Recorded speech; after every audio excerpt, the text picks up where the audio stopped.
The heavy brass handle of the church door felt cold against my palm, but it was nothing compared to the chill running down my spine as I heard my own son's voice echoing through the speakers inside. I stood there in the vestibule, adjusting the tie of my charcoal suit, listening to a lie that was worth exactly $2 million. Through the crack in the double doors, I could see the back of his head. He was standing at the pulpit, dabbing at dry eyes with a silk handkerchief I had bought him for his birthday 10 years ago. Below him, resting on a velvet skirt, was a polished mahogany casket. It was the expensive kind, the kind with brass rails and a satin lining. It was a beautiful box, and I knew for a fact that it was completely empty. Before I tell you what I did next, please like and subscribe to follow this story. I am 77 years old. I have lived a long life. I have built bridges that thousands of cars drive over every single day. I have poured concrete foundations for skyscrapers that touch the clouds. I know the value of hard work, and I know the weight of a promise. When you get to my age, you think you have seen everything. You think you know the people you raised.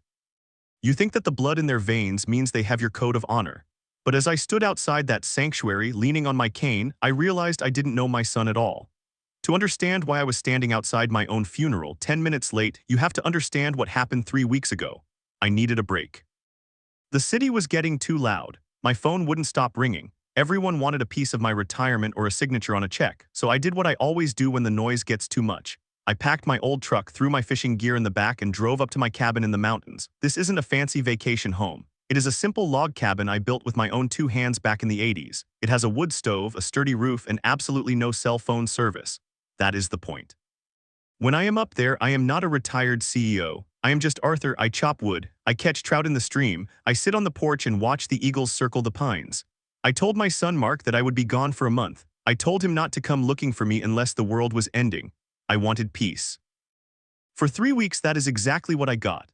The mountain air cleared out my lungs. My joints stopped aching so much in the mornings. I felt strong again. I felt like a man, not just an old grandfather waiting to die. But then the storm came. It was a bad one. It knocked out the power line down the main road, and a big oak tree crushed the generator shed behind my cabin. I decided to cut the trip short. I packed up my gear, locked the door, and drove back down the mountain a week early. The drive back was quiet. I was looking forward to a hot shower and a steak dinner at my favorite diner in town. I pulled into the city limits around noon on a Tuesday. I stopped at the gas station to fill up the truck. I went inside to pay for the gas and a black coffee. I handed the clerk my credit card.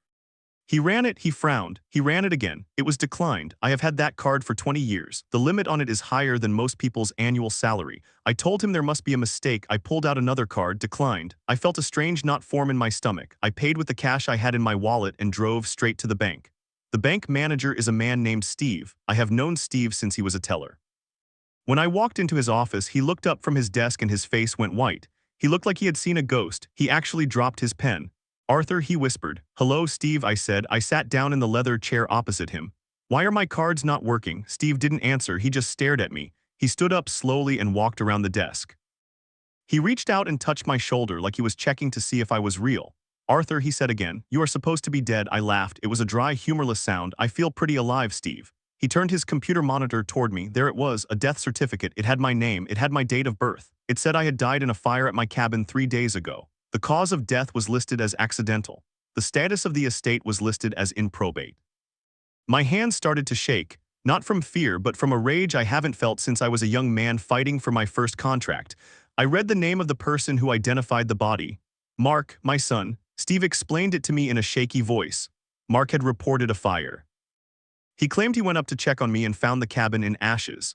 He claimed he found remains. He claimed he identified a watch and a ring, but my cabin wasn't burned. I had just left it. It was standing tall and sturdy, and I was wearing my watch. I told Steve to be quiet. I told him not to call the police yet. I told him to freeze every single account, but to do it quietly. I needed to know how deep this went. I needed to know if it was just Mark or if his wife Linda was in on it too. Linda always liked nice things. She always complained that I lived too simply for a man with my money. I left the bank and drove to the public library. I used their computer to look up the local obituaries. There I was, a full-page spread. It talked about my legacy. It talked about my generosity. And at the bottom it listed the funeral service. Today, 2 o'clock at the First Methodist Church. I looked at the clock on the wall. It was 1:30. I didn't go home. I didn't want Mark to see my truck in the driveway. I drove to a department store. I bought a new suit. I bought a crisp white shirt and a black tie. I changed in the dressing room. I looked at myself in the mirror. I looked old, yes. My hair was white and my face had lines like a road map. But my eyes were sharp. They were the eyes of a man who was about to teach a very hard lesson. I drove to the church. The parking lot was full. I saw Mark's car parked right in the front. It was a brand new luxury sedan. He must have bought it on credit, expecting the insurance payout to clear it next week. That brings me back to the door. I listened to Mark. His voice was thick with fake emotion. My father was a stubborn man, Mark said. He loved that old cabin. I told him it wasn't safe. I told him the wiring was old, but he wouldn't listen, and now he's gone. I heard a woman sob. That would be Linda. I gripped my cane. I took a deep breath. I pushed the heavy oak doors open. They swung wide with a low groan. The afternoon light from the vestibule spilled into the dim church. At first, nobody noticed. Mark was still talking. We take comfort in knowing he is at peace, Mark said. We take comfort in knowing he left us provided for. I stepped onto the carpet of the center aisle. My cane made a rhythmic thud against the floor. Thud, step, thud, step. A woman in the back pew turned around. She gasped. It was loud. It sounded like all the air had been sucked out of the room. Then a man turned, then another. The whispering started. It sounded like dry leaves blowing across concrete. Mark looked up. He stopped mid-sentence. His mouth stayed open. The color drained from his face so fast it looked like someone had pulled a plug. He gripped the sides of the pulpit. I didn't say a word. I just kept walking. Thud, step, thud, step. The silence in the church was heavy. It was the kind of silence you feel in your chest. The only sound was my shoes and my cane. I looked at the faces as I passed. My old foreman Jerry was there. His jaw was hanging loose. My neighbor, Mrs. Gable, was clutching her chest. I walked all the way to the front. I stopped right next to the coffin. I looked at it. It was a nice box, a waste of good wood, but a nice box. I turned to look at Mark. He was shaking. He looked like a little boy who had been caught stealing from the cookie jar, only this jar was worth millions and the punishment was going to be federal prison. Dad, he squeaked. I didn't answer him. I looked at Linda in the front row. She was frozen. Her mascara was running down her cheeks, but her eyes were wide with terror. She wasn't sad I was dead. She was terrified I was alive. I turned my back on them. I looked out at the congregation. There were about 200 people there, friends, business partners, people I had known for 50 years. I'm sorry for the inconvenience, I said. My voice was strong. I didn't need a microphone. It seems there has been a clerical error. I looked at the pastor. He was a young man new to the parish. He looked like he was about to faint. I believe this seat is taken, I said, pointing to the coffin. But since I am not using it, I suppose I will take my usual spot. I walked to the second pew right behind the family section. I sat down. I rested my hands on the head of my cane. I crossed my legs. Please, I said to Mark, continue. You were saying something about how I provided for you. Mark couldn't speak. He made a noise in his throat. He looked at Linda. Linda looked at the exit sign. The murmur in the room grew louder. People were standing up. Jerry, my foreman, started to laugh. It was a nervous laugh at first, then a real one. He walked over and clapped me on the shoulder. You old son of a gun, Jerry said. I stayed seated. I kept my eyes on Mark. He tried to step down from the pulpit, but his legs gave out. He stumbled. The lawyer, a man named Mr. Henderson, rushed over to help him. I noticed Mr. Henderson looked just as pale as Mark. That was interesting. I made a mental note of that. Someone must have called the police because sirens started wailing in the distance about 5 minutes later. I didn't move. I sat there in the church, surrounded by flowers that smelled too sweet. I watched my son unravel. Mark came over to me. He fell to his knees. Dad, he whispered. Dad, I really thought. Stop, I said. My voice was quiet. It was the voice I used when I fired a dishonest employee. Don't insult my intelligence, Mark. You identified a body. You signed a paper. You knew I was up on that mountain. I made a mistake, he stammered. It was the stress, the grief. The insurance policy, I said, $5 million for accidental death, double indemnity for fire. He went silent. I know, Mark. I know about the gambling debts. I know about the second mortgage on your house. I know you tried to sell my vintage car collection last month while I was at the doctor. He looked down at the floor. I raised you better, I said. I taught you to build things, not to steal them. The police officers walked in. They looked confused. They saw a funeral. They saw the deceased sitting in the second pew. I stood up then. I walked over to the officers. I shook the sergeant's hand. Officer, I said, I would like to report a fraud. And I believe the evidence is standing right there. I pointed at the coffin. Open it, I said. Mark lunged forward. No, you can't. It's desecration. The officer looked at me. I nodded. Open it. They lifted the lid. The congregation gasped again. It wasn't empty. Inside the coffin, resting on the white satin pillow, were bags of sand, heavy construction sand, bags from a hardware store. To give it weight, I said, so the pallbearers wouldn't get suspicious. Mark put his head in his hands. Linda started screaming at him, blaming him for everything. I watched them take my son away in handcuffs. I watched them take Linda. I watched them take the lawyer, Mr. Henderson, who it turns out had forged the coroner's signature. It was a sad day. No father wants to see his son go to jail. No father wants to know that his life is worth nothing more than a check to his own flesh and blood. I walked out of the church. The sun was shining. It was a beautiful afternoon. Jerry walked out with me. What now, Arthur? He asked. I looked at my truck in the parking lot. I looked at the mountains in the distance. I have a lot of work to do, Jerry, I said. I have to clean house. I have to rewrite my will. I have to find a new charity to leave my money to. I got into my truck. I didn't look back at the church. The next day, I went to the dealership. I bought the truck back that Mark had traded in. I went to the house Mark lived in, a house I paid for, and I changed the locks. I hired a new lawyer. I am 77 years old. I am alone now. The house is quiet, but it is a clean quiet. It is the quiet of a job finished. It is the quiet of knowing the truth. They wanted to bury me. They wanted to lower me into the ground and forget I ever existed. But they forgot one thing: I am a builder. And before you can build anything new, sometimes you have to tear the rotting structure down to the dirt. I sat on my porch this morning. I drank my coffee. I watched the sun come up over the trees. I am alive. And as long as I have breath in my lungs, I will make sure that what I leave behind is built on stone, not on sand. That is my story. It isn't a happy one, but it is true. And sometimes the truth is the only legacy that matters. I put the pen down on the desk. My fingers were cramping up because I had been gripping it so hard, like I was trying to carve the words into the wood underneath the paper. It was late, probably past 2 in the morning, and the only light in the room came from the small desk lamp that buzzed like an angry fly. The bulb was old and gave everything a weird yellow tint. It made my hands look sick and pale. I closed the notebook. The cover was black and peeling at the corners, revealing the gray cardboard underneath. It smelled like old paper and the ham sandwich I had eaten while writing earlier. I pushed it under a stack of textbooks, math, history, science, stuff that didn't matter right now. Nothing really mattered except what I had just written down and making sure nobody found it before I was ready. My room was too quiet. Usually I liked the quiet, it helped me think. But tonight the silence felt heavy, like it was pressing against my eardrums.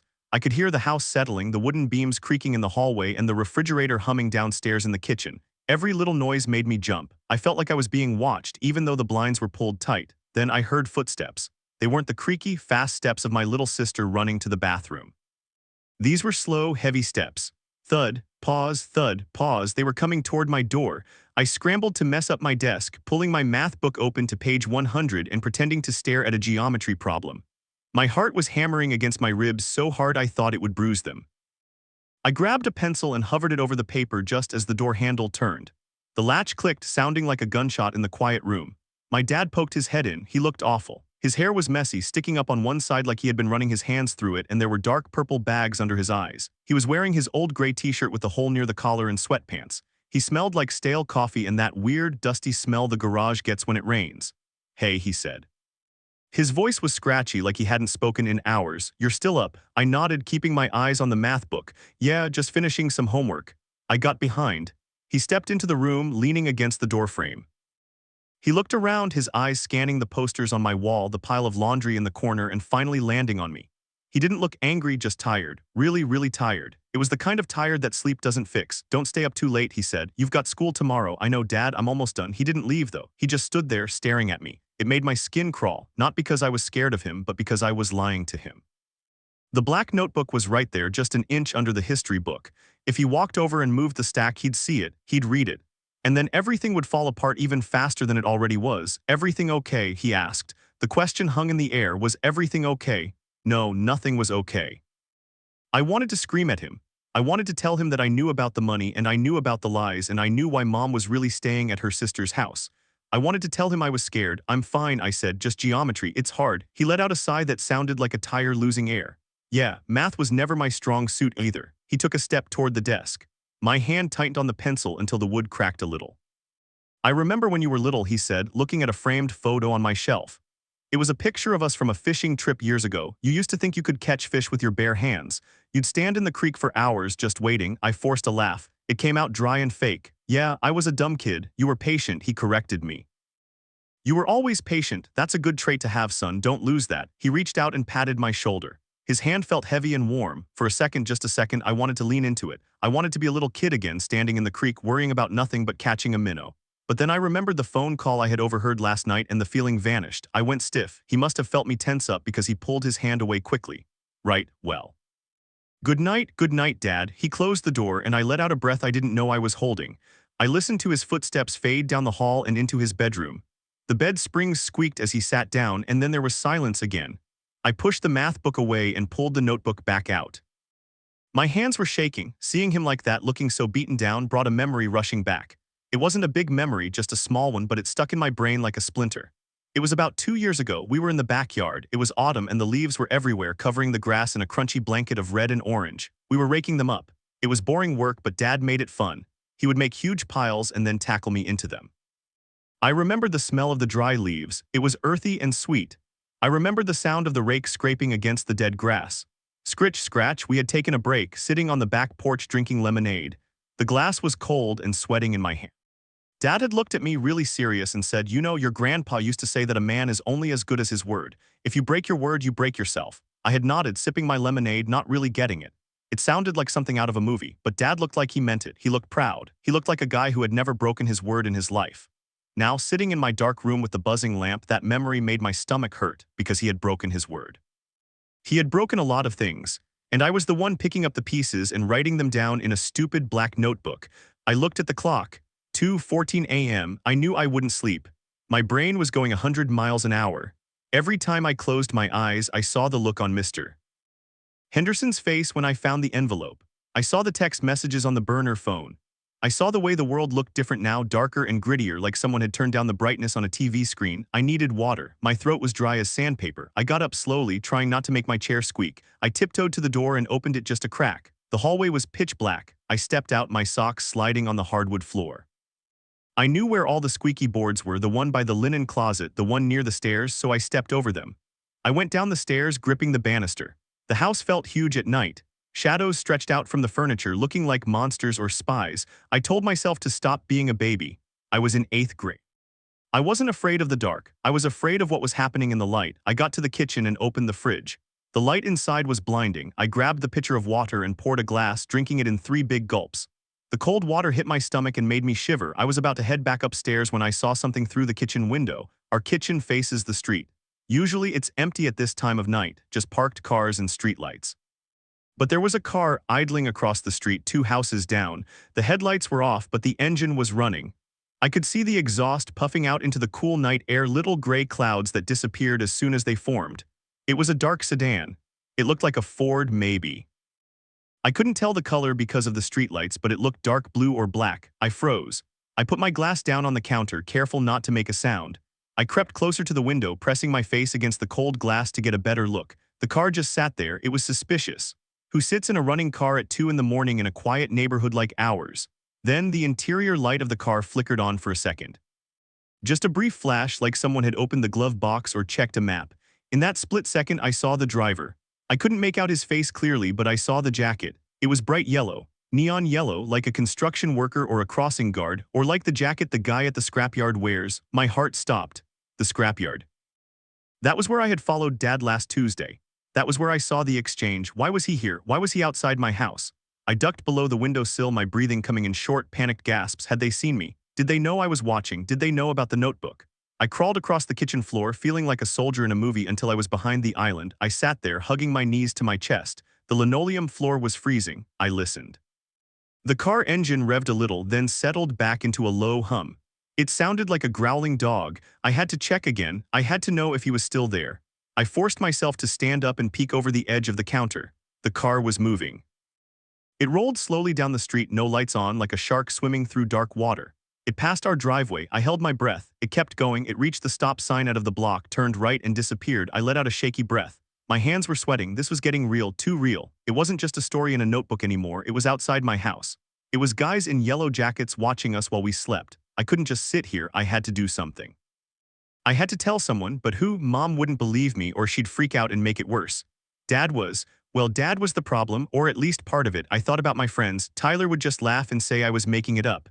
Sarah would worry too much. Then I thought of Leo. Leo was the weird kid in school. He sat in the back of the class and drew pictures of skeletons and intricate machines in his sketchbook. He didn't talk much, but he noticed things. He was the one who told me that the janitor had a key to the old boiler room. Leo knew secrets, and more importantly, Leo didn't scare easily. I ran back upstairs, skipping the squeaky steps out of habit. I burst into my room and grabbed my phone from the charger. 2:25 a.m. I pulled up Leo's number. We had only texted a few times, mostly about a group project we got stuck in together. I hesitated. Sending a text this late was weird.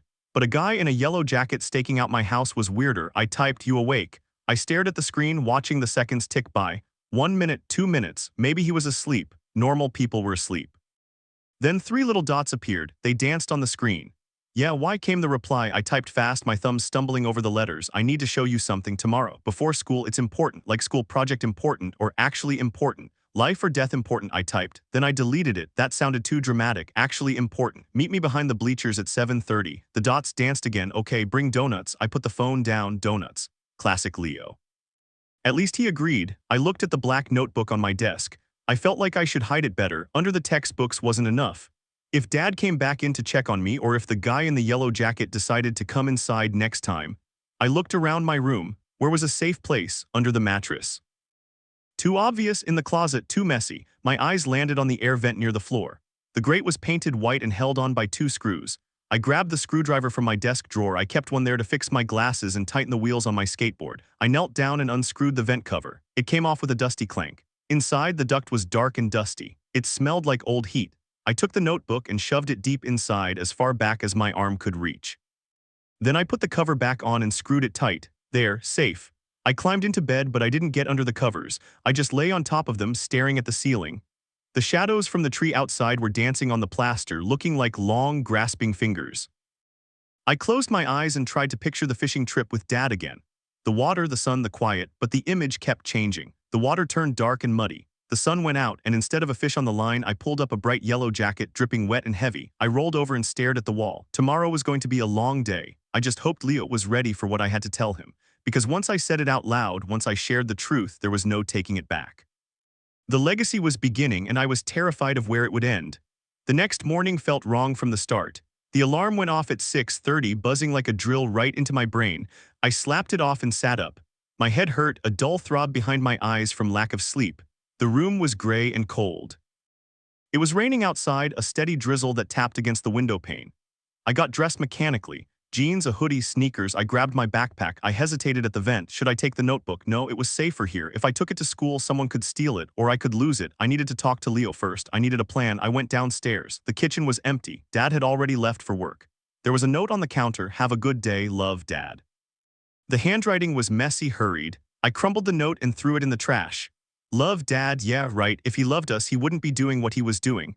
I grabbed a granola bar and headed out the door. The rain was cold on my face. It woke me up a little.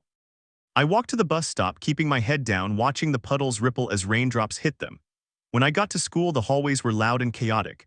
Kids were shouting, slamming lockers, laughing. It all felt so distant, like I was watching a movie of a middle school instead of actually being in one. They were worried about quizzes and who was dating who. I was worried about mysterious cars and stolen money.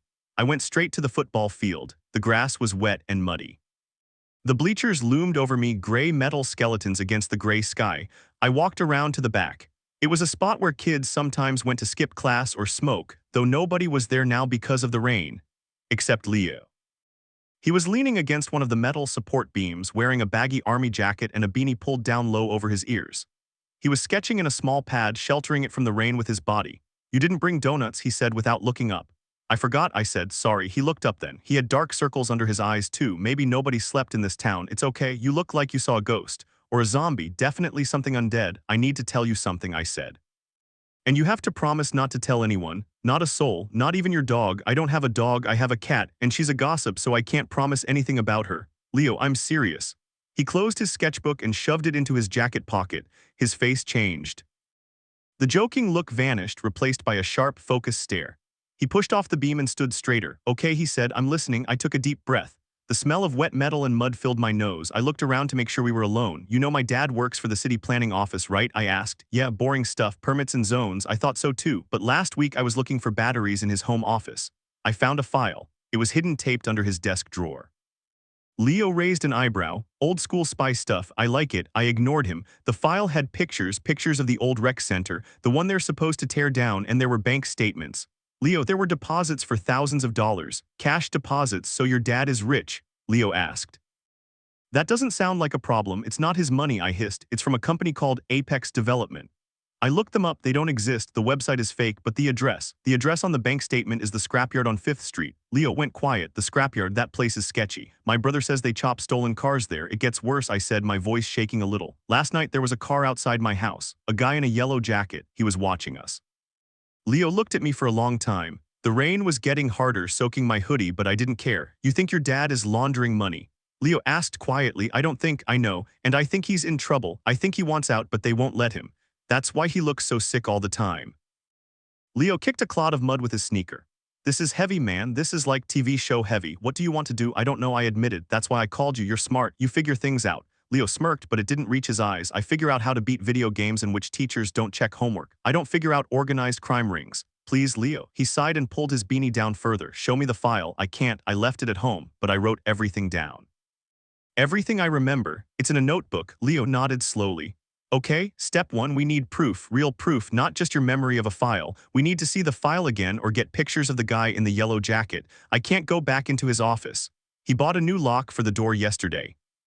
Then we go to the source, Leo said. What do you mean, the scrapyard? My stomach dropped. No way, that place is guarded and there are dogs, mean dogs. Leo shrugged. We don't go in the front gate. There's a hole in the fence around the back near the train tracks.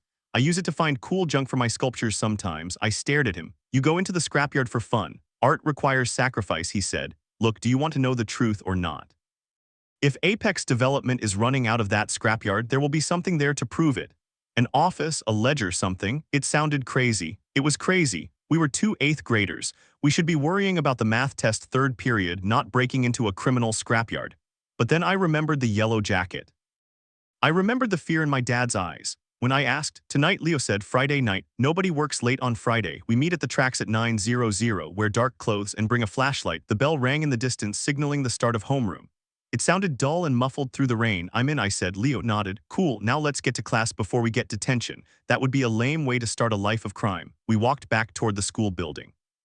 My heart was pounding again, but this time it felt different. It wasn't just fear, it was adrenaline. I wasn't just waiting for something bad to happen anymore, I was doing something. As we entered the crowded hallway, the smell of wet wool and floor wax hit me. I looked at the other kids. They seemed so young. They were laughing and pushing each other.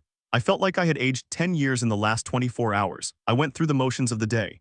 Math, English, science, I took notes, but I didn't hear a word the teachers said. In science, Mr. Harrison was talking about chemical reactions. Cause and effect, he said. Every action has a reaction. I thought about my dad taking that money. That was the action. The reaction was me and Leo standing in the rain, planning a break-in. Lunch was a blur.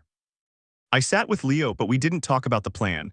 We talked about video games loud enough for anyone listening to hear, just 2 normal kids, nothing to see here.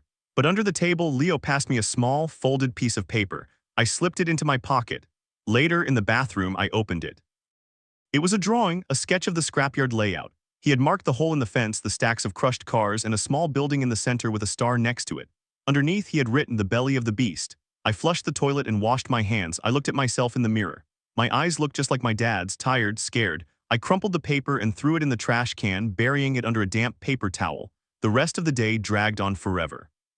When the final bell rang, I grabbed my bag and bolted. I didn't want to see anyone. I walked home fast. When I got to my house, the driveway was empty. Dad wasn't home yet. Good. I went inside and locked the door behind me. I went straight to my room, unscrewed the vent, and checked the notebook. It was still there. I opened it to a fresh page.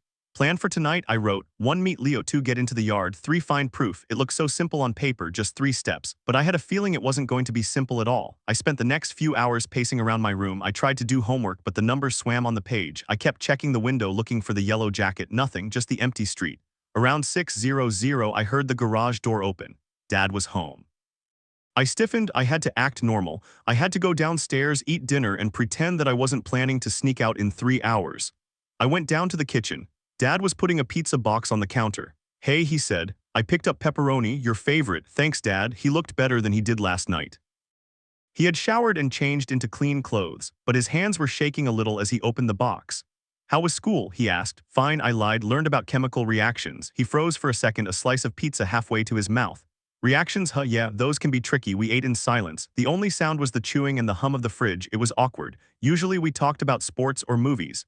Now there was this giant wall of secrets between us. I finished 2 slices and wiped my mouth. I'm gonna go study, I said. I have a big test on Monday. On a Friday night, Dad asked. You're becoming quite the student. I just want to do well, I said. He smiled, a sad, small smile. I'm proud of you, kid. You're a good boy, better than me. That stung. It felt like a slap. I didn't want to be better than him. I just wanted him to be the dad he used to be, the dad who tackled me into leaf piles. I went upstairs and closed my door. I waited. 7:00 p.m. I heard the TV turn on downstairs. 8:00 p.m. The TV turned off. Dad's footsteps on the stairs. He paused outside my door, then kept going to his room. 8:30 p.m., silence. It was time. I changed into my darkest jeans and a black hoodie. I put on my boots, the ones I used for hiking. I grabbed a small flashlight and put it in my pocket. I hesitated, then grabbed my pocket knife. It was small, barely 2 inches, but it made me feel a little safer. I opened my window. My room is on the second floor, but there's a trellis with thick ivy growing right next to the window.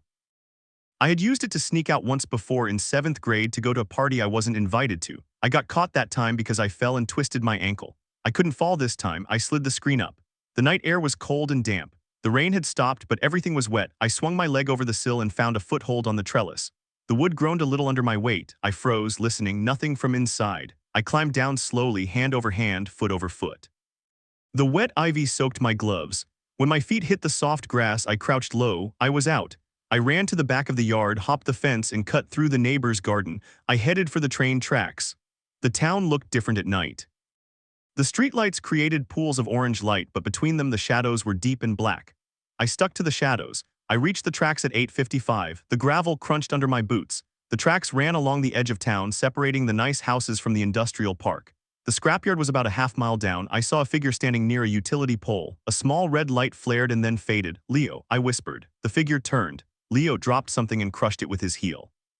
"You made it? Were you smoking?" I asked. "Candy cigarette," he said. "Helps me think. You ready?" "Ready as I'll ever be." We started walking down the tracks. The metal rails gleamed in the moonlight. To our left was the forest. To our right, the high chain-link fence of the industrial park. It took us 10 minutes to reach the scrapyard. It was huge. Mountains of crushed cars were piled up like twisted metal sculptures. They looked creepy in the dark, like jagged teeth. "Here," Leo whispered. He pointed to a section of the fence that was overgrown with weeds. He pulled the bottom of the chain link up. It had been cut and bent back. "Ladies first," he grinned. "Shut up," I said, but I got down on my stomach and crawled through. The wet grass soaked my front. I stood up on the other side and waited for Leo. He slid through easily. We were in. The smell hit me instantly. Rust, oil, and old rubber. It was the same smell I had smelled on my dad, but 1,000 times stronger. "Follow me," Leo said, "and keep low." We moved through the maze of junked cars. It was like a graveyard for machines. I saw a crushed minivan that looked like ours. I saw a sports car folded in half. We made our way toward the center of the yard. That's where the office was, a small, portable building with a light on in the window. Leo stopped suddenly and held up a hand. "What?" I whispered. "SHH, listen." I strained my ears. At first I heard nothing, then I heard it, a low growl. It was coming from behind a stack of tires to our right. "Run," I mouthed. Leo shook his head, no sudden movements. A dog stepped out from the shadows. It was a Rottweiler, big, black, and muscular. It wasn't barking. It was just staring at us, a low rumble coming from its chest. Its eyes reflected the distant light, glowing green. It took a step forward. Leo reached into his pocket. I thought he was going to pull out a weapon. Instead, he pulled out something wrapped in foil. He unwrapped it.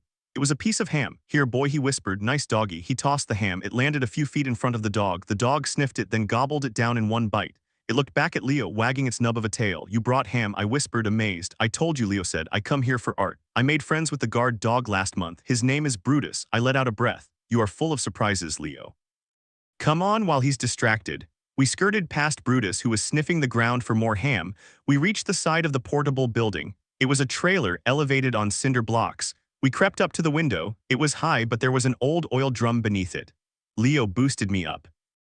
I peeked over the sill. The office was messy. Papers everywhere, filing cabinets open. But there was nobody inside. "Wait," I whispered. On the desk right in the center was a briefcase. It was open. Inside were stacks of cash, thick bundles of $100 bills, and next to the briefcase was a yellow jacket draped over the back of a chair. I ducked down. "It's there," I told Leo. "The money and the jacket. We need a picture," Leo said. "Give me your phone." I handed it to him. He climbed up on the drum. He held the phone up to the glass. Click. The flash went off. "No," I hissed. "You left the flash on." Leo's eyes went wide. "Oops." Suddenly, a door slammed open on the other side of the trailer. A harsh voice yelled out, "Hey, who's out there?" "Run," Leo yelled. We scrambled down from the drum and took off running. My boots slipped in the mud.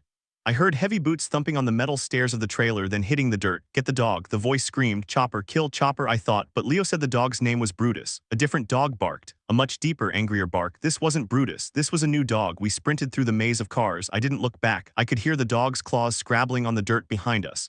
It was gaining.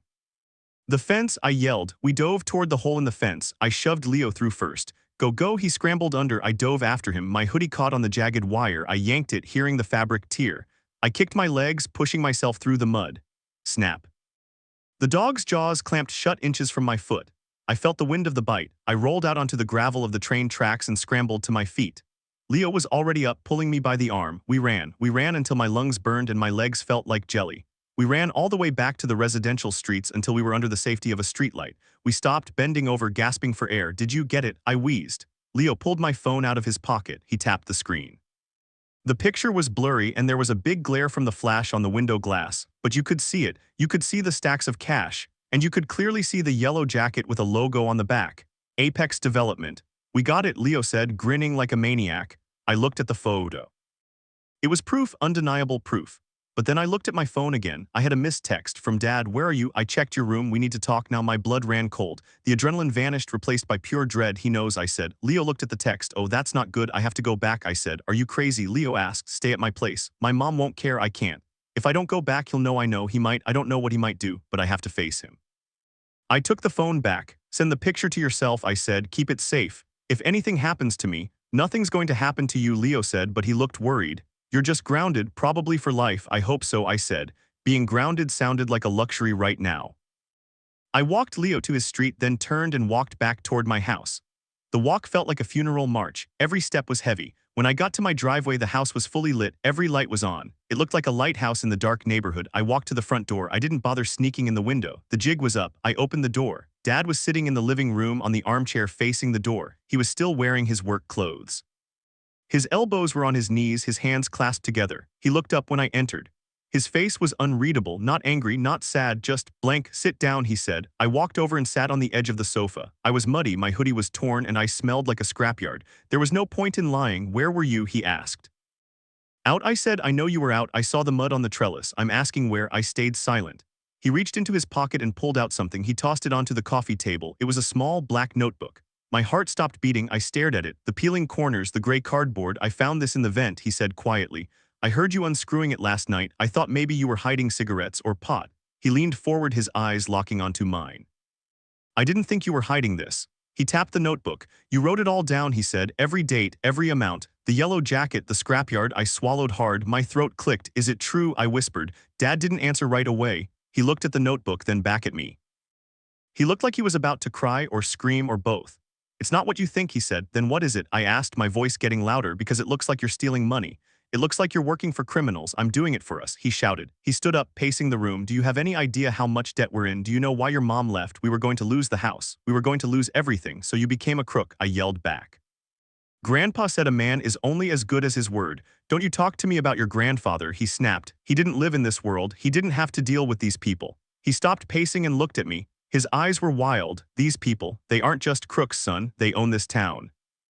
And once you're in with them, you don't get out. He sank back down into the chair, putting his head in his hands. I tried to stop, he whispered. I tried to tell them I was done last week. That's why the guy in the yellow jacket was outside last night. He wasn't watching the house. He was warning me, warning you about what I asked, about what happens if I talk, about what happens if anyone finds out. He looked up at me, tears streaming down his face. And now you know, you wrote it all down in a book. If they find that book, if they find out you know, he didn't finish the sentence. He didn't have to. I looked at the black notebook on the table. It wasn't just a diary anymore. It was a bomb. What do we do? I asked. Dad wiped his face. He took a deep breath. He looked at the notebook, then at the fireplace. We burn it, he said. We burn the book. You forget everything you saw. You forget the scrapyard. You forget the money. And we pray they don't come back. He reached for the notebook. I watched his hand move toward it. I thought about the picture on Leo's phone. I thought about the truth. No, I said. I grabbed the notebook before he could touch it. Dad looked at me shocked. Give it to me. No, son, you don't understand the danger you're in. Give me the book. I stood up, clutching the notebook to my chest. You said the truth is the only legacy that matters. Well, this is the truth, and I'm not burning it. Dad stood up too. He was bigger than me, stronger than me, but he looked broken. Please, he begged, just give it to me. I backed away toward the door. I'm sorry, Dad, but I can't. I turned and ran. I didn't run to my room. I ran out the front door back into the night. Dad yelled my name, but he didn't chase me. Maybe he couldn't. Maybe he was too ashamed. I ran down the street, the notebook pressed against my ribs. I didn't know where I was going. I just knew I couldn't stay in that house. I couldn't pretend everything was fine. I pulled out my phone as I ran. I dialed Leo's number. Pick up, pick up, pick up. Hello, Leo answered, sounding out of breath like he had been pacing too. I have the book, I said, and he knows. Who knows? My dad, he found it. He wanted to burn it. Whoa, Leo said, where are you? I stopped running and looked around. I was at the park near the old swing set. I'm at the park. Stay there, Leo said, I'm coming, and bring the donuts. I laughed, a hysterical choking sound. I wished I had donuts. I wished I had anything other than a black notebook full of crimes and a dad who was drowning. I sat on one of the swings. The chains were cold and rusty. I rocked back and forth, listening to the wind in the trees. I looked at the notebook in my lap. I opened it to the first page. My name is Sam, it said. And this is the story of how my life fell apart. I took out my pen. My hand was shaking, but I started to write again. I wrote about the scrapyard. I wrote about the dog. I wrote about the confrontation in the living room. I wrote because I had to, because if I stopped writing, the fear would take over. Suddenly, headlights swept across the park. A car was pulling up to the curb. I squinted. It wasn't Leo's mom's minivan, it was a dark sedan. My stomach turned to ice. The car stopped, the engine idled, then the door opened. A man stepped out. He was wearing a bright yellow jacket. He didn't look at me, he looked at the house across the street, but I knew he was looking for me. I slipped off the swing and ducked behind the slide. I held my breath. The legacy was getting dangerous. And I was just an 8th grader with a